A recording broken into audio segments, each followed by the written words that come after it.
Click the bell icon to get latest videos from Ekeeda. Hello friends, in today's session we are going to study the classification of polymers. Now there are many polymers which are present today. These polymers are natural as well as man-made. We have classified polymers on few bases. We'll see all of them in detail in today's session.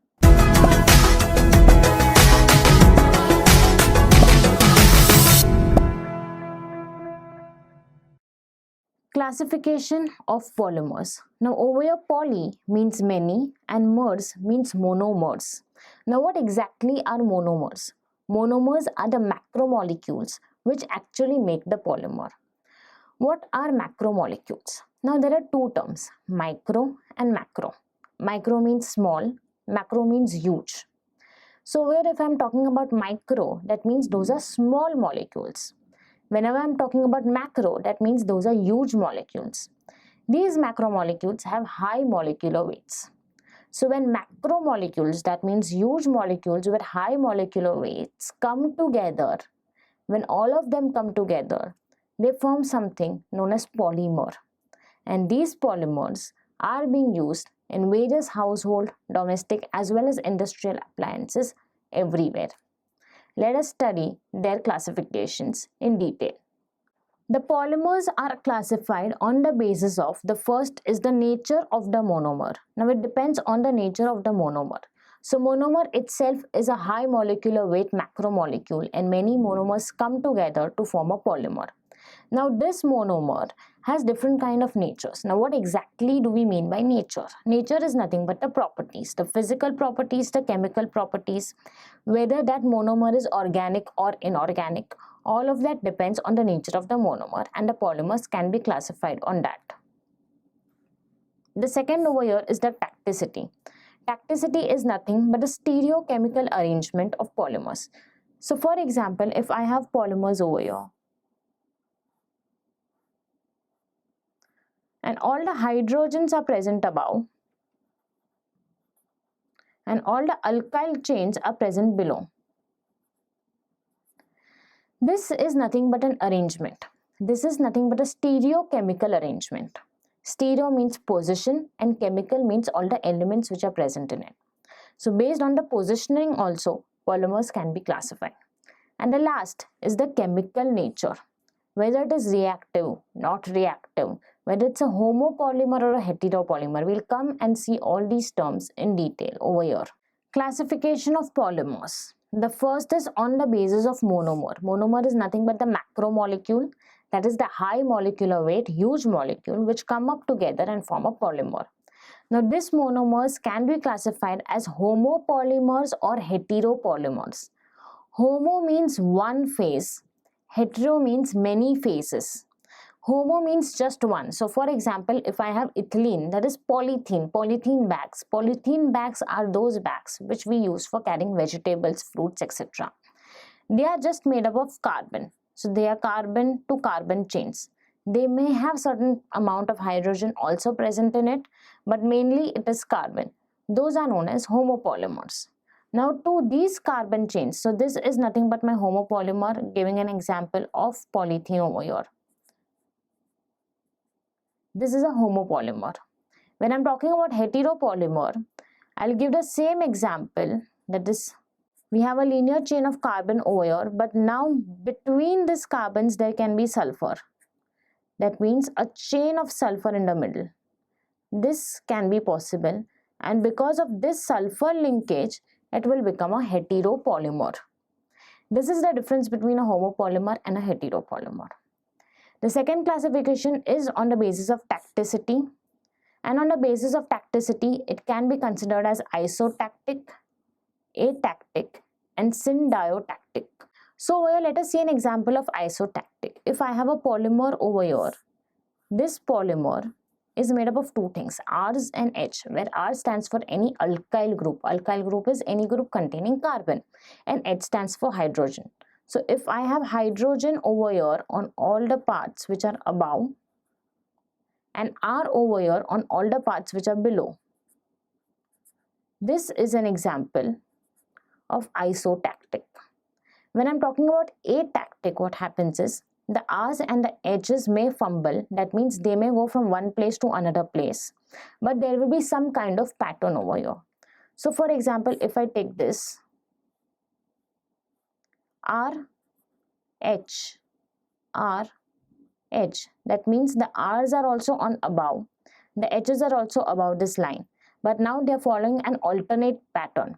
So R, then one H, then one R, then one H. This is nothing but my pattern.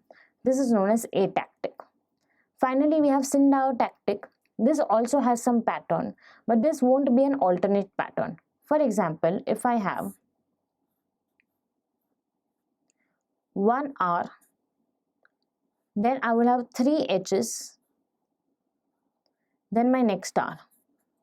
This is nothing but a pattern over here where one R, H, H, H, another R.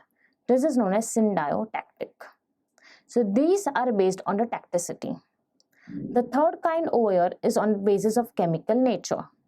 This can be organic or inorganic. What do we mean by organic? Organic components or organic compounds are those compounds which are made up of hydrocarbons. Now what are hydrocarbons? Hydrocarbons are nothing but substances which are made up of two things, hydrogen and carbon. So when I have hydrogen and carbon with me, hydrogen and carbon together will form an hydrocarbon, and that entire compound will be organic compound. Anything which does not contain hydrogen and carbon are inorganic. Most of my natural polymers are organic in nature. There are many synthetic inorganic polymers as well. So here we are further classifying homopolymers and heteropolymers. Homopolymers can be classified into linear, branched, or cross-linked. Now what do we mean by linear? Linear is nothing but straight lines. So for example, if I have carbon over here, which forms straight chains. This is my linear polymer because carbon is forming straight chains over here. This is known as a linear polymer. What is a branched polymer? The carbon will form straight chains, but then there will be certain branches which will come out from here and there. This is known as my branched polymer. What is my cross-linked polymer? Cross-linked polymer also has linear polymers, that means straight chain polymers, but all these chains are being linked by a cross-link. So for example, if I have a carbon chain and between the carbon there is a sulfur which is linking two carbon linear chains, this entire polymer becomes my cross-linked polymer. Linear polymers are straight chained, branch are with certain branches, and cross-linked are straight chain polymers, but there will be certain cross-linkage between them.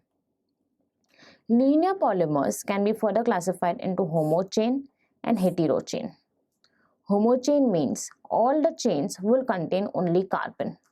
So over here in this example of linear polymer, this is a homochain linear polymer. Now why do we have it as a homochain linear polymer? Because we only have carbon in it. There can be heterochain as well. That means there will be different kinds of chains in it. Moving further to heteropolymers. Again, heteropolymers are linear. That means straight lines. They are not interconnected by any cross links or anything. Next is branched.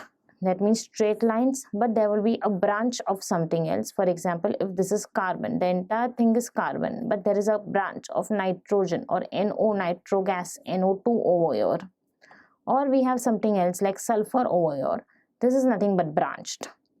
The next is graft. Now what exactly are graft polymers? Graft polymers are those polymers which have a strong backbone. So over here, if I'm drawing a graft polymer, this will be my graft polymer, and this is the backbone of the polymer, and this backbone will have certain chains attached to it. For example, this backbone is made up of carbon, so all the points or the vertexes will be my carbon. All of these are carbon. That means my main backbone is carbon, and this backbone will have certain branches attached to it. This is my graft polymer. If the branches are at regular intervals, it will be my regular graft heteropolymer. If these branches are not at regular intervals, it will be my irregular graph heteropolymer. Moving further, we have block polymers. Now, what exactly are block polymers? Block polymers are the polymers which are made up of block of monomers. For example, if I have two monomers, one monomer is A, another monomer is B. So, if I have a block of A, that means I have many A's attached together. And now this block is getting attached to my block of B's. That means many B's are getting attached together. This is known as my block polymer. That means a block of certain monomer plus a block of certain other monomer together will form a block polymer. Now these block polymers can be regular or irregular. For example, I have 3 A's, then 3 B's, then again 3 A's, then again 3 B's, and they are going in certain pattern. Then there will be regular block heteropolymers. But if I have 2 A's, 4 B's, then again 3 A's, 7 B's, that means they are irregular. Then there will be irregular block heteropolymers. Depending on the monomers and the patterns in it, the block polymers can be either regular or irregular. So over here in today's session, we studied about classification of polymers. We classified them based on their chemical nature, based on the nature of the monomer, and based on tacticity. We also saw different classifications in detail and the sub-classifications of each of them. Thank you so much for watching this video. Stay tuned to Ekeeda and subscribe to Ekeeda.